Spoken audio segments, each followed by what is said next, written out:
Donc bonsoir, on se retrouve dans cette nouvelle vidéo qui est un décor encore différent, encore débloqué, parce que j'ai une baie vitrée dans mon salon et en fait c'est le seul endroit qui capte vraiment la lumière, sachant qu'il va déjà être...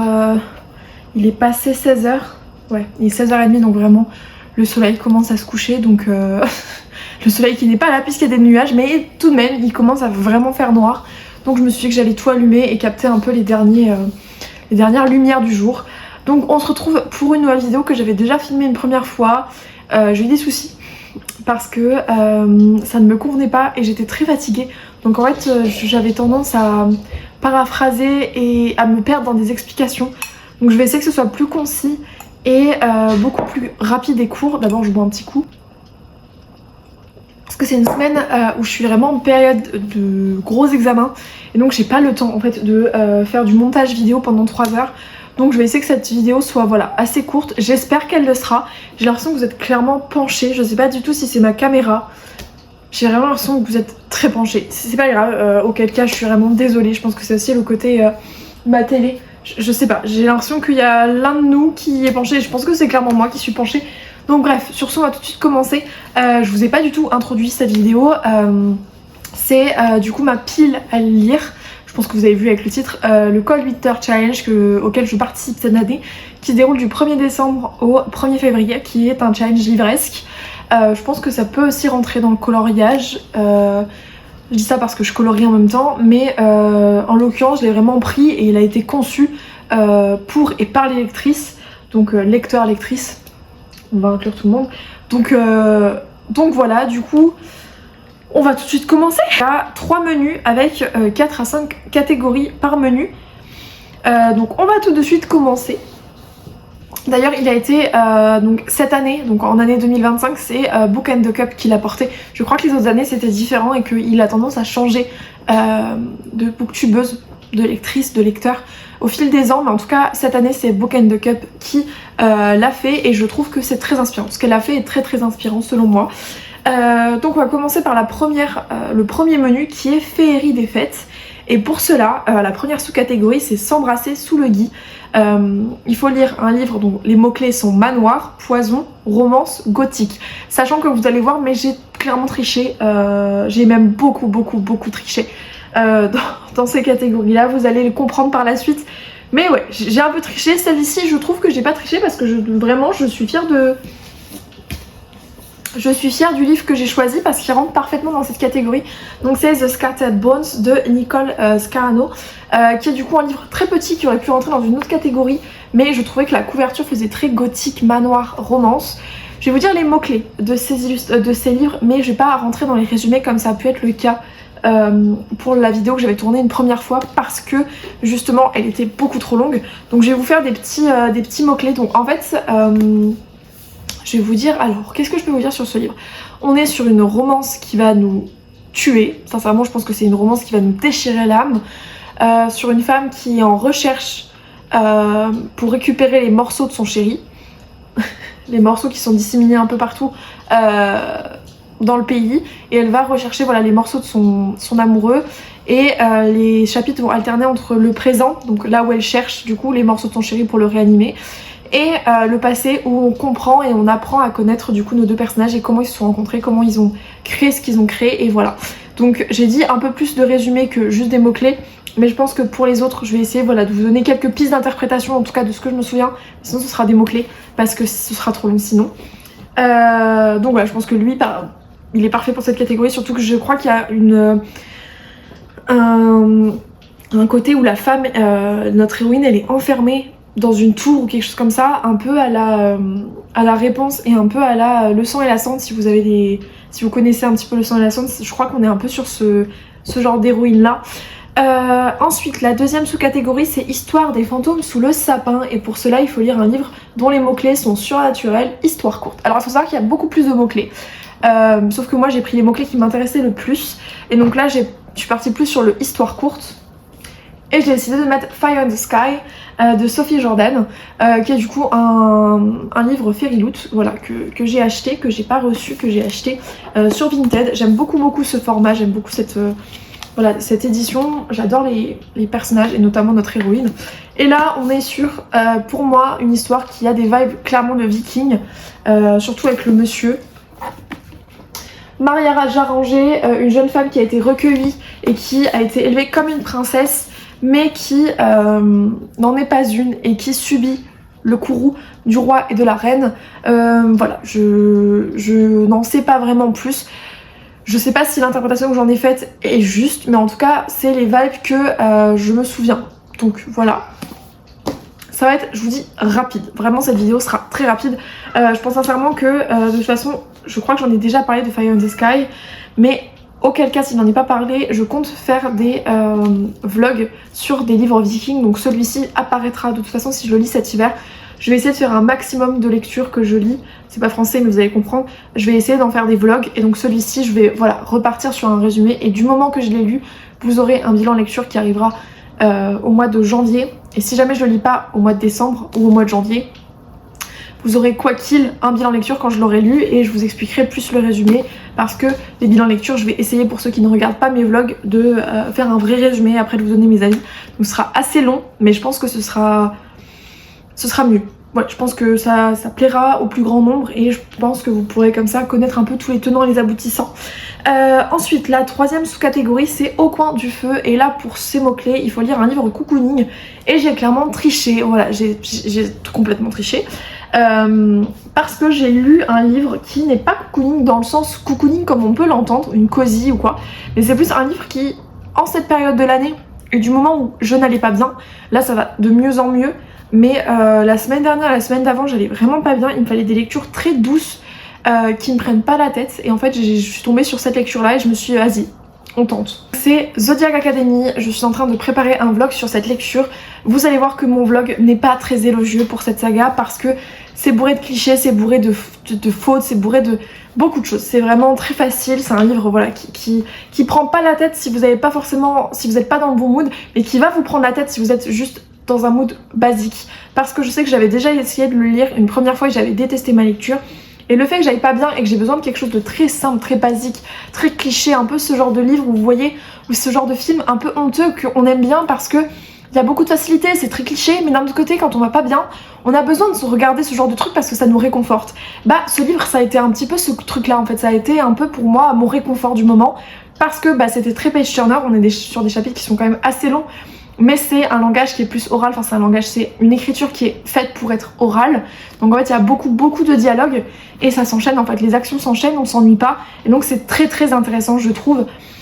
Le hic c'est que voilà, c'est très rapide et il y a beaucoup de facilité, il y a beaucoup ouais, c'est assez compliqué. Je vais vous faire un petit pitch. On suit deux sœurs, les sœurs Vega, qui ont grandi dans le monde des humains et qui vont apprendre à leurs 18 ans en fait que c'est les héritières d'un autre monde qui s'appelle le monde de Solaria. Et pour pouvoir obtenir leur trône, elles vont devoir aller à la Zodiac Academy pour apprendre à contrôler leur pouvoir. Elles vont aller dans cette académie où elles n'y connaissent rien puisqu'elles ont grandi pendant 18 ans dans un univers d'humains. Et elles vont se faire en fait harceler et elles vont se faire voilà, repérer et harceler par 4 Gugus. Mais je vais vous expliquer dans mon vlog pourquoi je trouve que c'est tellement... Voilà, parce que le harcèlement en soi ne me dérange pas dans le sens où il y a tellement pire et genre vraiment c'est des trucs de primaire. Vraiment le mec, il va mettre de la boue sur notre héroïne et sécher la boue. Et notre héroïne, elle va devenir un monstre de boue. Voilà le genre de bêtises qu'on peut retrouver dans ce livre-ci. Et en fait, on m'avait tellement vendu ce livre comme quelque chose où il y avait vraiment le harcèlement qui était omniprésent et où vraiment ça allait me déranger, mais il y a tellement pas de cohérence dans ce livre. Bah en fait, le seul truc qui est cohérent, entre guillemets, c'est le harcèlement à la limite, mais même ça, c'est pas cohérent. Donc en fait, je suis pas dérangée par ça parce que je pense que dans Alchemist, vous allez voir que dans mon vlog qui va sortir sur Zodiac, je parle beaucoup de Alchemist parce que je compare, vu que j'ai lu Alchemist avant de lire Zodiac, je compare beaucoup ces deux lectures et je me rends compte que vraiment Zodiac c'est du pipi de chat, c'est vraiment rien contrairement à Zodiac à Alchemist où il se passe tellement de choses horribles et là vraiment limite je ris, genre c'est horrible mais limite je ris aux situations parce que je suis là en mode voilà et j'aime le fait aussi que nos héroïnes elles aient de la rage et c'est vraiment une rage féminine où on sait dès le départ qu'elles vont finir par se venger de leur bourreau. Et de toute façon il va se passer des romances etc. Donc voilà, mais voilà c'est un livre très facile, très cliché que je pense pas beaucoup de personnes vont aimer si vous êtes dans un mood où comme moi à la base vous aimez genre pas ce genre de choses, mais si vous êtes, je vais redire comme moi, à un moment donné dans ma vie où je me sens pas bien, franchement ça va être votre meilleure lecture. Et mon chat est en train d'essayer de manger du pain d'épices. Caspian, c'est pas bon le pain d'épices, en plus depuis tout à l'heure il s'est joué avec, je comprends pas, je pense que c'est une odeur qui doit le faire kiffer. Ensuite, maintenant que j'ai bien parlé de Zodiac Academy, je voulais pas autant en parler mais bref c'est pas grave. Passons à la 4e sous-catégorie, donc c'est Deck the Hall. Et là pour ça il faut lire une couverture rouge ouverte. Alors j'ai pas triché, j'ai décidé de mettre Diabound, enfin j'ai triché en fait un petit peu quand même, parce que c'est une lecture comme Zodiac. Que j'ai commencé au mois de novembre et que je n'ai pas fini. Donc en fait je pars du principe que je remets ces lectures là pour le mois de décembre. Je triche un peu mais j'ai mis beaucoup de livres quand même. J'aimerais bien respecter toutes les catégories et lire tous les livres que j'ai mis. Donc je me suis dit que j'allais faire des choix et que j'allais un petit peu tricher en mettant des livres que j'ai déjà commencé. Sachant que c'est des livres que j'ai vraiment bien commencé. Donc on a Diabound. Diabound que, alors à la base j'avais prévu de faire un vlog sur ce livre parce que il me paraissait très intéressant. Il est très intéressant, vraiment je pense que ce sera un 4,5 sur 5. À la base c'était un coup de cœur mais il y a eu un élément qui a fait que mon cœur a balancé.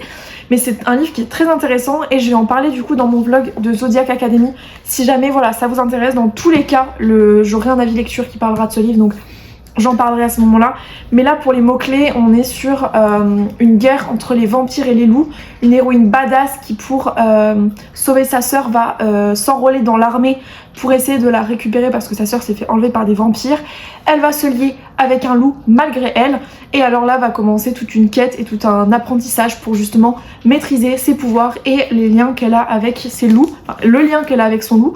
Pour moi c'est un Fourth Wing 2.0 où tous les défauts que je pouvais trouver à Fourth Wing ont été améliorés dans ce livre. Clairement si vous avez adoré Fourth Wing, je sais pas si je peux vous conseiller Diabound ou pas parce que je pense que ce sera un recraché de Fourth Wing entre guillemets. Il est vraiment comparé à Fourth Wing et je pense que pour beaucoup ça va être dérangeant. En tout cas je pense que moi si j'avais lu un ACOTAR par exemple 2.0 alors que j'ai lu ACOTAR, j'aurais pas forcément apprécié ma lecture. Mais alors que Fourth Wing par contre je ne l'ai pas aimé. J'ai vraiment pas passé un excellent moment de lecture. J'ai trouvé qu'il y avait beaucoup de facilité, beaucoup de rapidité, beaucoup d'incohérence dans Fourth Wing. Alors que Diabound je trouve qu'il est beaucoup mieux construit et tout ce que je pouvais reprocher, notamment le lien qu'avait Violette avec son dragon, je trouvais qu'il était trop superficiel. Et bah dans ce livre vraiment le lien que notre héroïne elle a avec son loup, il est tellement bien fait et vraiment il est au cœur du récit, c'est un truc de fou. Donc pour ceux qui n'ont pas aimé Fourth Wing pour certaines raisons, notamment par rapport au lien que Violette entretenait avec son dragon qui pour vous n'était pas assez fort, ou en tout cas vous aimeriez voir quelque chose de encore plus fort. Et pour ceux qui n'ont pas aussi apprécié le fait que Violette et Xaden soient des gros bisounours quand ils sont tombés amoureux ensemble, enfin quand ils sont tombés amoureux l'un de l'autre, c'est mieux. Franchement, Diabound. Et parce que vraiment j'ai pas compris Xaden, j'ai pas apprécié. Vraiment j'ai pas apprécié le fait que Xaden change du tout au tout.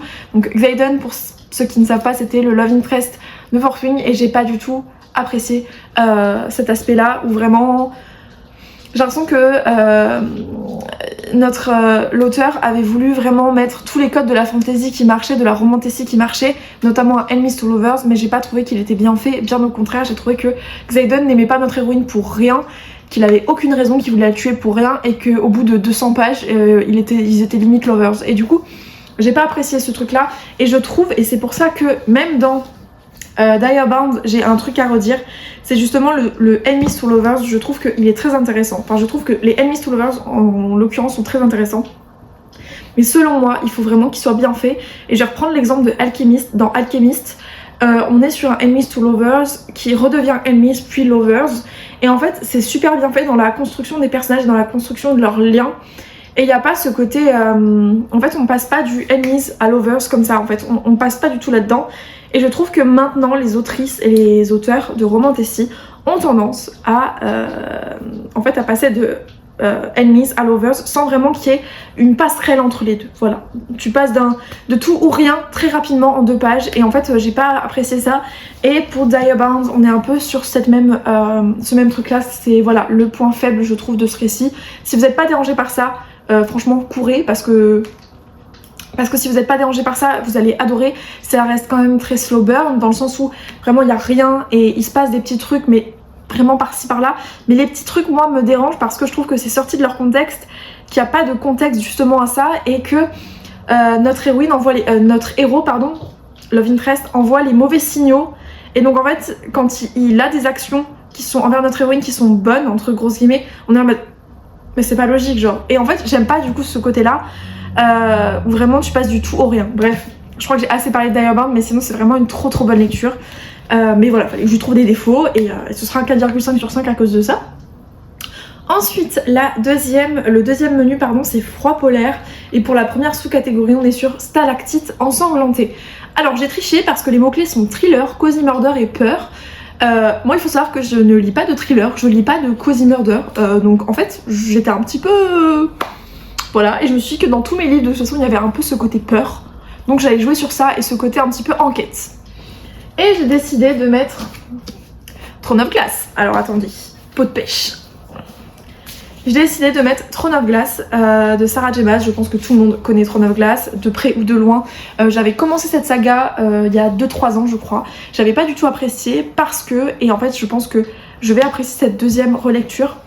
Je m'étais arrêtée au tome 4 et je trouvais que c'était une romantécie vue et revue. Mais en fait quand on remet dans le contexte Throne of Glass, la manière dont ça a été fait, l'âge à laquelle Sarah J. Maas avait, c'est pas français vous avez compris, quand on remet tout ça en contexte et que Sarah J. Maas est vraiment la pionnière de la romantécie et c'est elle qui a créé ce genre entre grosses guillemets parce que c'est en fait ces sagas ont été reprises et remasterisées et refaites par tellement d'auteurs et d'autrices qui se sont inspirés du coup de ce qu'elle avait fait que vraiment c'est juste incroyable. Et en fait quand on remet ça dans son contexte, bah, je trouve que dans ces cas-là Throne of Glass sera un chef-d'œuvre et je pense que c'était juste moi qui, il y a 2-3 ans, avait lu beaucoup trop de romantécie et qui n'avait pas cette vision extérieure de me dire putain mais en fait c'est une dinguerie dans le sens où pour l'époque, pour l'année, pour le moment où vraiment il n'y avait pas de romantécie, on sort ça. En fait pour les fans de ce genre c'est juste incroyable. Et donc en fait voilà, en remettant ça dans son contexte, je pense que je vais vraiment adorer. Et on suit une héroïne, alors j'ai plus forcément les tenants et les aboutissants. En français elle s'appelle Keleana, en anglais je sais plus son nom. Et en fait j'ai peur de dire Selena. Donc elle s'appelle Selena, je vais le dire comme ça, la française Selena. Et Selena du coup qui est une assassineuse, une assassin, en français assassineuse ça avait fait un petit peu polémique, qui est une assassin et qui va se faire repérer par le prince je crois pour participer à des jeux. Et le gagnant de ces jeux deviendra le je sais plus quoi du roi, l'assassin privé du roi, la main du roi, je sais pas exactement, mais je sais plus exactement pourquoi. Mais en tout cas il y a ce côté enquête parce que je crois qu'il y a un personnage qui meurt et notre héroïne, pour ne pas mourir à son tour, va enquêter sur le meurtre d'un de ses candidats. Et donc voilà, va découvrir plein de choses etc. Et je me dis il y a un côté un peu enquête, donc thriller, meurtre, en vrai, je sais pas trop le sujet mais je me dis ça peut passer quand même. Ensuite je me dépêche. La deuxième sous-catégorie c'est marcher dans la neige et pour cela il faut lire un livre sur le voyage. Je n'ai pas le livre avec moi, il faut que j'aille le chercher. J'ai choisi The Wood of Bones. Je pense que rien que le titre, La Route, fait penser un petit peu au voyage. Donc c'est un livre viking encore une fois qui... Ça fait un certain temps, je pense que ça fait depuis le mois de juillet et le mois de juin qu'il est dans ma pile à lire. J'ai très envie de le lire et d'ailleurs je vais le faire en lecture commune. Pareil, lui c'est en lecture commune avec ma petite copine Valérie, voilà. On s'est rencontrés grâce au coloriage et elle lit, donc en fait elle est correctrice en plus. Donc on va se faire ces petites LC.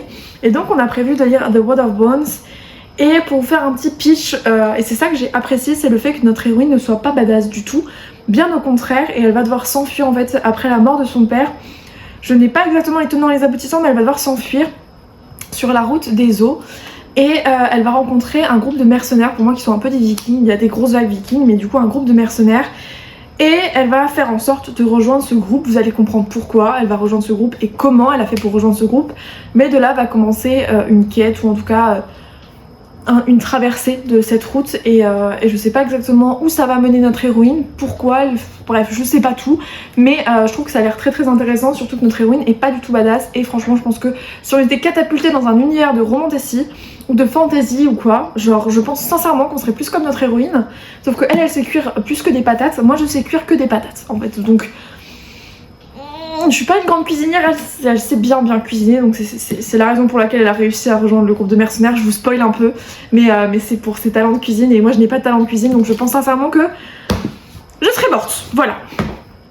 Ensuite, la deuxième sous-catégorie c'est Pardon, je viens de la faire. La troisième sous-catégorie c'est The Wild Hunt et pour les mots-clés c'est prophétie destinée. Alors j'ai remis, puisque même en l'ayant critiqué, je ne peux m'empêcher de l'apprécier, j'ai remis Zodiac Academy et donc ici c'est le tome 2 qui est beaucoup plus grand, qui fait plus de 500 pages, qui est beaucoup plus grand que son petit frère le tome 1. C'est un livre que du coup je compte lire juste après parce que je suis encore en période de partiel et je pense terminer Zodiac pas forcément ce soir mais courant de la semaine. Et la semaine prochaine je suis encore en partiel et après avec le fait que je vais avoir de la famille à la maison, voilà, qu'on voit une fois dans l'année entre gros guillemets voire 2 fois dans l'année, j'aurai pas forcément le temps de lire.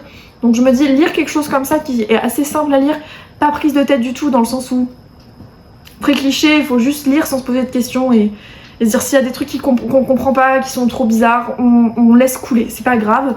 Bah, je pense que je serai dans ce mood encore à ce moment-là pour lire justement Zodiac. Donc voilà, et il y a ce côté pour les mots-clés prophétie destinée, on est vraiment avec les signes du Zodiac, comme vous aurez pu le constater, et on a tous les signes du Zodiac, justement, tous les signes. Ouais, tous les signes du Zodiac, désolée, je suis un peu perdue, je suis fatiguée là, ça commence. Donc on a tous les signes du Zodiac et pour moi il y a ce côté un peu destiné prophétie, justement avec en fonction de notre signe astrologique, on va être plus ou moins, je sais pas, moi je suis poisson donc je vais être plus ou moins sensible, etc. Donc il y a ce côté destiné déjà, et nos deux héroïnes sont des princesses, donc elles sont destinées à prendre le trône, et il y a ce côté aussi où on a tout le temps, tous les jours, l'horoscope du coup de nos personnages, n'importe qui a son horoscope du jour. Donc voilà, je trouve ça assez drôle de suivre l'horoscope et de voir à quel point dans ce livre, dans cette histoire, il est aussi important que ça. Il faut vraiment faire attention et à la limite envie de demander à tout le monde avant en rentrant, vous êtes quoi? Genre les gars, vous êtes quoi? Parce qu'aujourd'hui je m'approche pas des lions et des taureaux. Genre vraiment c'est trop bien, j'aime trop cet aspect là. Ensuite, la dernière sous-catégorie du coup du menu froid polaire, c'est Let It Snow. J'ai eu trop du mal. Et là, c'est un livre qui doit contenir un mot hivernal. Alors moi j'ai rien, vraiment j'ai rien, donc clairement j'ai triché. J'ai mis un livre que je voulais lire parce que, et c'est pour ça que je dis que j'ai triché. En gros, il y avait une catégorie bonus où on pouvait lire un livre de notre choix. Le seul truc c'est que je ne sais pas si c'était en plus du coup de toute cette catégorie de ce challenge, de toutes ces catégories, ces menus, ou si c'était un remplacement à une catégorie qui nous inspirait pas. Moi j'ai pris comme un remplacement à une catégorie qui nous inspirait pas, et du coup pour moi c'est Let It Snow qui m'inspirait pas du tout. Donc j'ai décidé de mettre un livre en peau de pêche.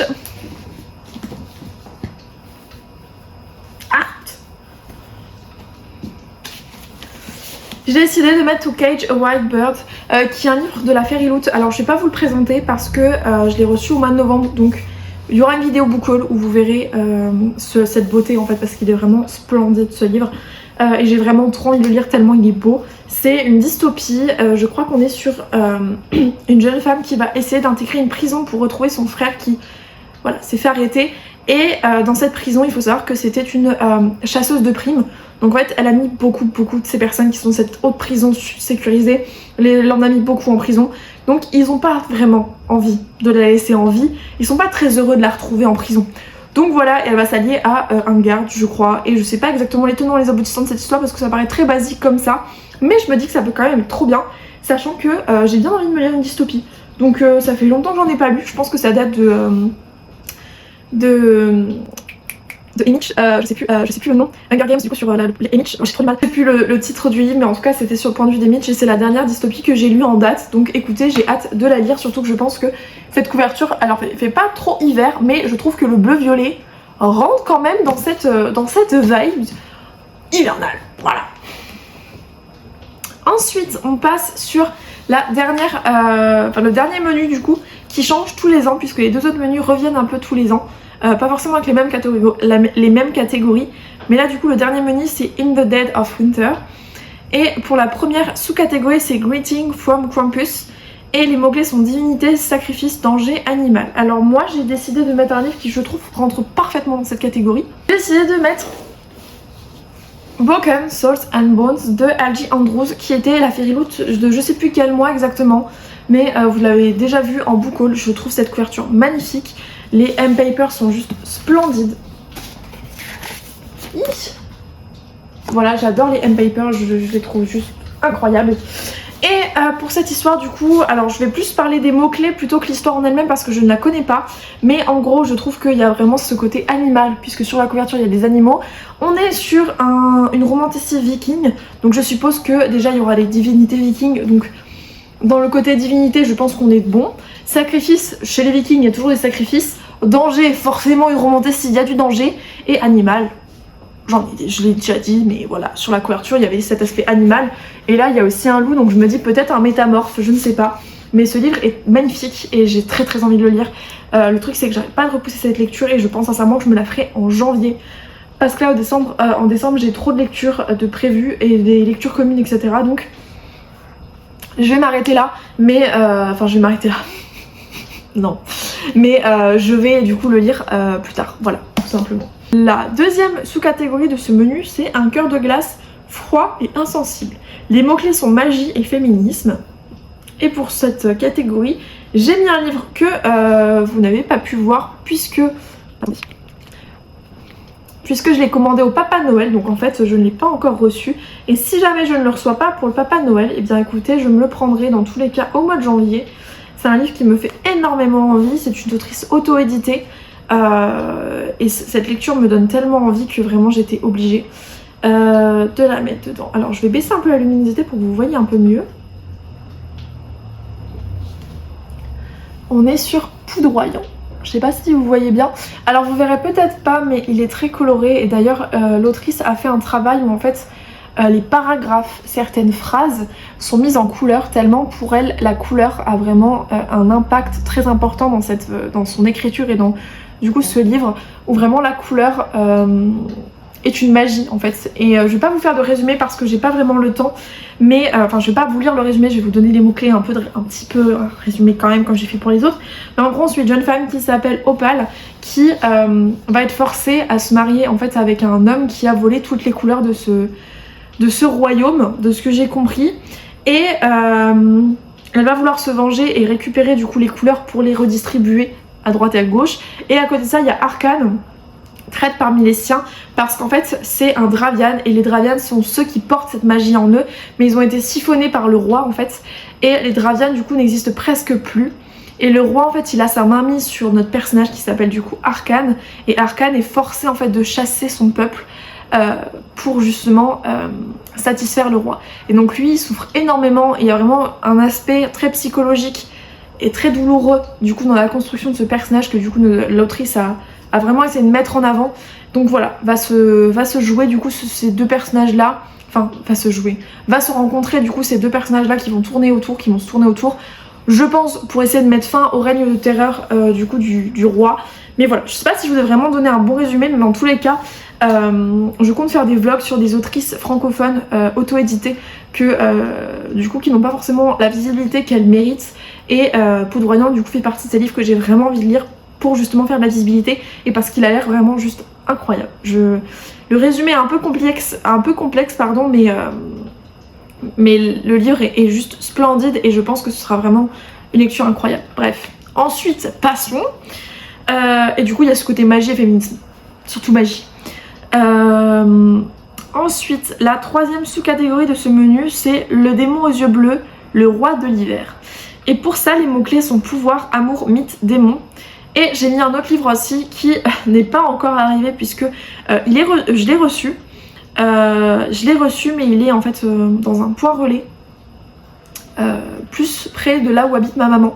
Donc en fait, je vais pas pouvoir le récupérer sur Strasbourg, donc je vais devoir attendre le week-end prochain pour l'avoir. Enfin, le week-end qui arrive.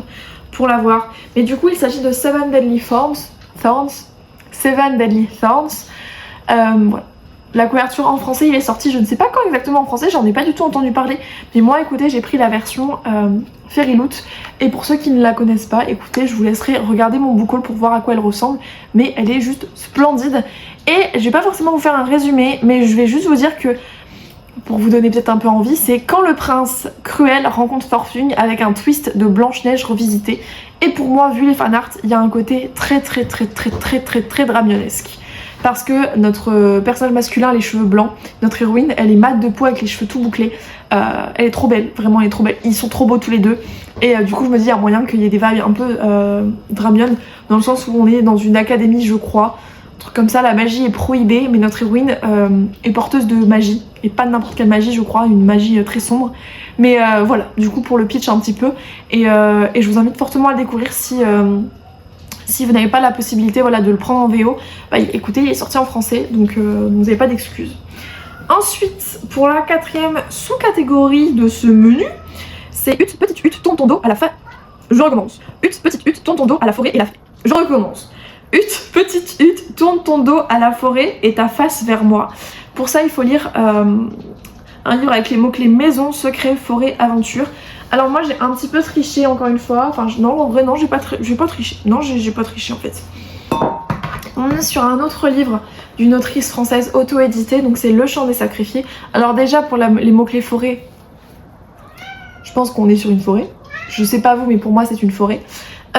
Et on a une héroïne qui est porteuse de beaucoup de secrets je crois. Ouais, alors en gros, Nova elle a toujours vécu avec la menace qu'un jour la garde royale découvrirait qui elle est réellement et viendrait pour la tuer. Mais quand sa mère est exécutée, la jeune violoniste n'a d'autre choix que de fuir.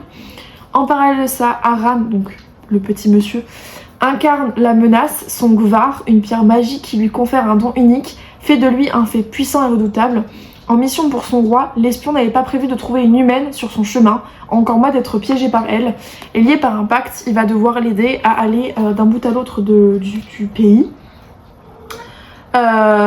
pour justement quitter le royaume. Voilà. Je sais pas si, encore une fois, je vous ai donné envie de lire ce livre, mais dans tous les cas, ce sera pas le premier. Le premier, je vais vous montrer juste après, le premier livre que je vais lire du coup, pour ce côté mince. Vlog d'autrice française auto-éditée, d'auteur aussi français auto-édité, mais je compte vraiment le lire, sachant que j'ai acheté le tome 2, tellement j'ai vu que des bons avis sur cette lecture, donc il n'y a pas de raison que je n'apprécie pas. Et écoutez, j'ai vraiment hâte de vous en parler, et ce sera pas spoilant, mais j'aimerais bien voilà, donner cette visibilité à des auteurs qui n'en ont pas forcément, contrairement à certaines maisons d'édition qui vont justement faire une grosse communication autour de ces livres. Donc voilà, donc j'ai hâte de le lire, et vraiment je trouve la couverture juste splendide. Voilà. Et ensuite la dernière sous-catégorie de ce menu, c'est la chute du roi Wu. Pour ça il faut lire un livre dont les mots-clés sont combat, chute, royauté. Alors j'ai décidé de mettre L'épine du trône de Kalimé. D'ailleurs je vous ai pas dit le nom des autrices. On est sur Eulalie Lombard et Megara Nolan, voilà pour ce livre. Et donc celui-ci, on est sur L'épine du trône voilà, de Kalimé. Et c'est le livre qui me fait je pense le plus envie dans ma palle à l'heure actuelle. Tellement c'est un livre dont j'ai entendu parler, dont l'autrice a fait une communication mais juste incroyable. Je vais juste vous lire les 3 premières phrases qui vous plongent dans son univers. Et j'ai pas envie de lire voilà le résumé parce que ça va être long et j'ai déjà 34 minutes d'orage, donc comme ça la vidéo se termine plus tôt. Mais c'est incroyable, j'ai vraiment hâte de lire ce livre, et pour le coup voilà c'est le premier livre que vous allez voir, et j'aimerais bien tourner cette vidéo en décembre, voire non en décembre, j'aimerais vraiment tourner cette vidéo. Je veux lire Zodiac Academy le tome 2, en parallèle Throne of Glass, et après si j'ai du temps vraiment lire L'épine du trône, mais dans tous les cas si j'ai pas le temps, 1er janvier je suis dessus, tellement il me fait trop envie. Et donc pour les 3 premières phrases, on nous dit: il s'était promis l'éternité, il est revenu avec une armée, elle l'anéantira sous un autre visage. Le visage de la renarde. Voilà, comment vous dire que ça me fait extrêmement envie. En plus, j'espère vraiment que le Enemies to Lovers est vraiment bien fait et que c'est du slow burn, parce que je pense sincèrement que ça risque de me trucider, dans le sens où si vraiment il n'y a pas de slow burn et que le Enemies to Lovers est pas bien fait, je pense sincèrement que je vais pas l'apprécier. Parce qu'on joue vraiment sur ce côté-là, sur ce côté ennemi, du fait qu'elle a envie de tuer justement l'homme avec qui elle devait se marier et qui est venu en fait trucider toute sa famille, et elle a pris du coup l'apparence d'une autre femme pour justement se rebeller contre lui et le tuer. Et ça a l'air vraiment trop bien, et j'aime beaucoup la couverture et le fait que ce soit une autrice française, bah tout bénef. Sachant que le tome 2 est sorti et que je l'ai demandé à Noël pour mon chéri, donc peut-être que je l'aurai à Noël ou pas. Dans tous les cas, si jamais c'est pas le cas, j'attendrai d'avoir lu le tome 1 pour l'acheter ou non, mais ça me ferait vraiment du mal si jamais j'apprécie pas cette lecture, parce que j'ai vraiment beaucoup d'attentes, sachant que ça fait très longtemps en fait depuis que j'ai ce concept de vidéo, parce que justement en fait j'ai eu ce concept de vidéo plutôt à cause de ce livre. Et après je me suis renseignée sur d'autres autrices, auteurs français, françaises, auto-édité, parce que c'est vrai qu'on n'en entend pas beaucoup parler, et c'est vrai que vu que je me suis maintenant ouverte à la VO, j'ai plus tendance à regarder les maisons d'édition, à regarder les avis et les recommandations. Et c'est vrai qu'on ne recommande pas forcément d'auteurs auto-édités en français, parce qu'en anglais, ils en recommandent beaucoup. Vraiment, il y a beaucoup de livres. Je crois que The World of Bones, il était auto-édité. Il y a d'autres livres, je crois Fire and the Sky, il était auto-édité. Zodiac Academy, c'est de l'auto-édition. En fait, l'auto-édition est pas du tout la même aux États-Unis que en France. Donc voilà, donc ils ont pas du tout la même visibilité que les auteurs anglophones. Donc écoutez, je fais ça pour ça. Et bref, sur ce, je vous dis à très vite. J'espère que cette vidéo vous aura plu. J'ai l'impression d'avoir parlé assez vite, mais j'espère que j'ai assez articulé pour que vous compreniez vraiment tout ce que je voulais vous dire. J'espère vous avoir donné envie de lire certains de ces titres, et si c'est pas le cas, bah écoutez, c'est pas grave. N'hésitez pas à me dire par contre en commentaire les livres que vous avez prévu de lire, si vous avez des livres que vous avez envie de lire pendant cette période de l'année. Je sais que beaucoup, je pense, vont lire des livres un petit peu romance de Noël et tout. Moi cette année j'en ai pas mis parce que généralement tous les ans j'en mets et j'en lis pas. Ou alors je suis déçue si j'en lis. Donc cette année je me suis dit je vais me concentrer sur les livres, je suis sûre que je vais apprécier. Sachant que voilà, entre les partiels, les examens, etc., ça risque d'être un peu compliqué. Donc bref, sur ce, je vous fais plein de bisous et bye bye!